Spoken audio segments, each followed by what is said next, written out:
Well, everyone. Oke, di meeting kali ini kita akan membahas kelanjutan dari rule tentang linking sound atau menghubungkan suara or blended sounds. Rule yang selanjutnya adalah rule keempat, yang mana rule keempat ini berkaitan dengan plosive consonant, ya. Jadi plosive consonant, yang dimaksud dengan plosive consonant itu ialah suara konsonan yang kita keluarkan dengan jelas. Jadi adanya di situ. Itu plosive. Nah, dengan aturan ini, di aturan ini suara itu tidak terlalu diplosifkan, tidak terlalu dikeluarkan atau unreleased, ya. Unreleased. Contohnya seperti apa? Jadi bila mana ada kata b, suara b, d, t, k, g ini ketemu dengan konsonan, ya, ketemu dengan konsonan, baik itu di dalam satu kata ataupun dua kata yang terpisah, selagi itu merupakan plosive consonant yang tadi, yang ada 6 itu, p, b, d, c, k, g, ketemu dengan suara konsonan lainnya, maka kita tidak perlu plosifkan. Maksudnya plosive seperti apa, Sir? Saya contohkan. Ada kata would be. Itu kan harusnya kalau kita plosifkan jadi would be. Nah, kita tidak plosifkan kata suara d di sini. Di kata would be kita tidak plosifkan. Jadi tidak dibaca would be tetapi would be. Would be. Begitu ya. Jadi tidak dibaca would be akan tapi dibaca would be. Contoh selanjutnya, di sini ada suara k. K merupakan salah satu dari kategori plosive consonant. Ketemu dengan konsonan L. Jadi tidak dibaca stuck like, tidak dibaca stuck like, tapi stuck like, gitu. Kemudian suara k ketemu dengan z. K merupakan bagian dari plosive consonant ketemu dengan konsonan lainnya z, maka dibacanya bukan like this, tetapi like this, ya. Jadi tidak dibaca stuck like this, tetapi stuck like this. Stuck like this. Nah, kadang biasanya kebanyakan orang yang baru mempelajari pronunciation, mereka selalu melebih-lebihkan suara atau memplosifkan suara konsonan. Kadang yang lebih sering itu ialah mendesis-desiskan suara. Seperti S, terus sh, terus T, gitu ya. Contoh seperti yang contoh ketiga, that thing. Jadi biasanya orang pada saat awal melafalkannya that thing. Nah, karena kita mengikuti aturan yang keempat di dalam linking sound, maka tidak dibaca that thing, tetapi that thing. That thing. That thing. Jadi tidak that thing, tetapi that thing. Begitu. Contoh selanjutnya, jump, ada suara p, ya. Jump to. Jump to. Nah, ini tidak kita plosifkan. Jadi tidak dibaca jump to, tetapi dibacanya jump to. Jump to. P-nya tidak seakan-akan tidak nampak, tapi tetap dibaca, tetap berakhiran p pada saat pada kata jump. Jump to. Jump to. Jump to. Kemudian contoh selanjutnya big city. Jadi tidak dibaca big city, bukan big city, akan tapi big city. Big city. Jadi bukan big city, tetapi big city.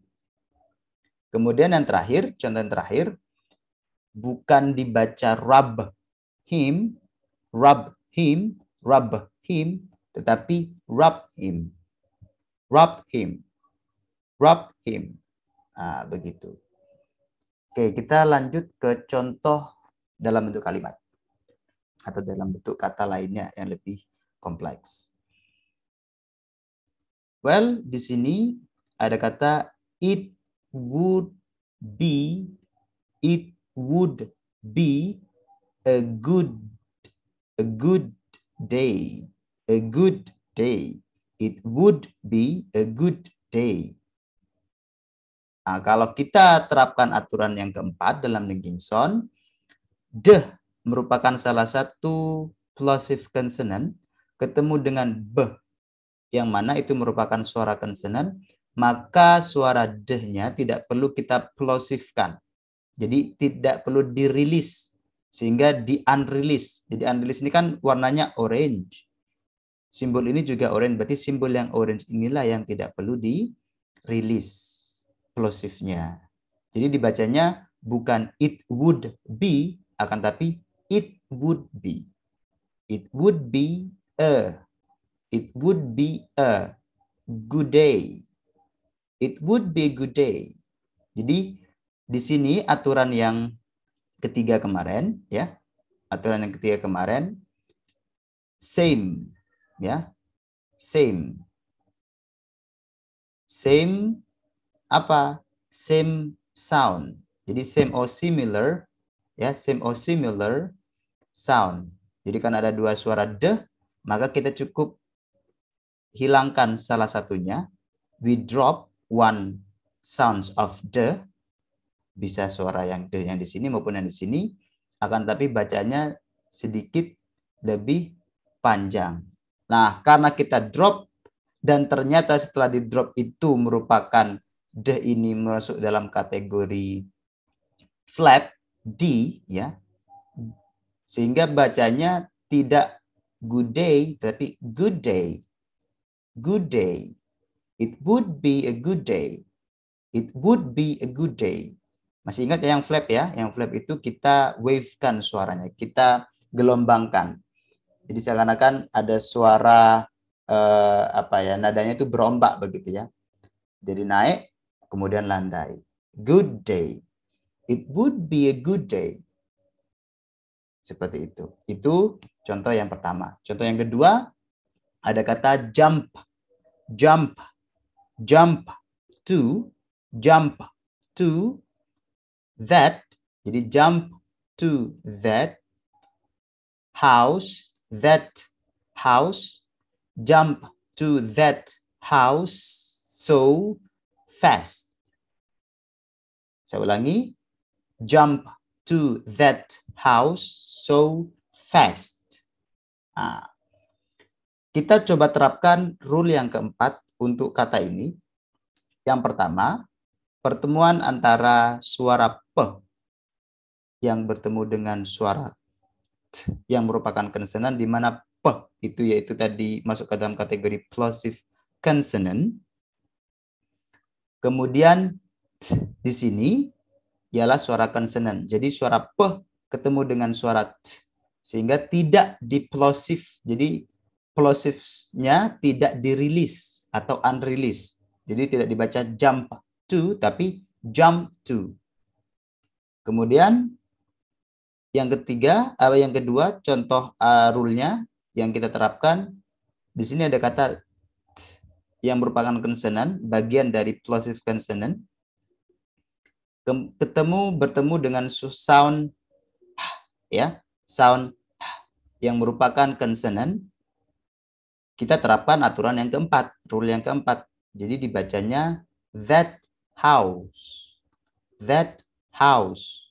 Jadi jump to that house. Jadi bukan that, ya, nggak usah dibaca, tidak perlu di plosive. Plosive itu untuk suara t, itu jadi that. Nah, itu plosive masih. Kalau yang tidak diplosif, that house.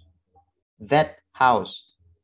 Jadi that house itu masih diplosifkan. Kalau kita tidak rilis, plosifnya menjadi that house. Nah, kemudian di akhir dari suara house ada suara S. Ada suara S bertemu dengan suara S juga. Jadi double S. Same or similar sound. Kita drop salah satunya. Sehingga menjadi that house so fast. Jump to that house so fast. Yang terakhir, move into the big house. Move into the big house. Big, ada g-nya. Kalau kita biasa melafalkan sepotong-sepotong. Karena kita mencoba untuk menghubungkan dan menerapkan aturan-aturan yang sudah kita pelajari dari rule 1 sampai dengan rule 4, maka di sini kita temukan rule di mana ada consonant ketemu dengan vokal. Maka boleh kita linking soundkan. Kita hubungkan suaranya yang semula move in menjadi move in. Jadi move into, jadi bukan move into, akan tapi berubah menjadi move into the. Move into the, di sini adalah suara g. G merupakan salah satu dari plosive consonant ketemu dengan yang merupakan consonant, sehingga g ini tidak kita rilis suara plosifnya. Jadi tidak dibaca big house, akan tapi big house. Move into the big house. Seperti itu. Oke. Sekian untuk penjelasan rule number 4. Kita lanjut kepada praktek.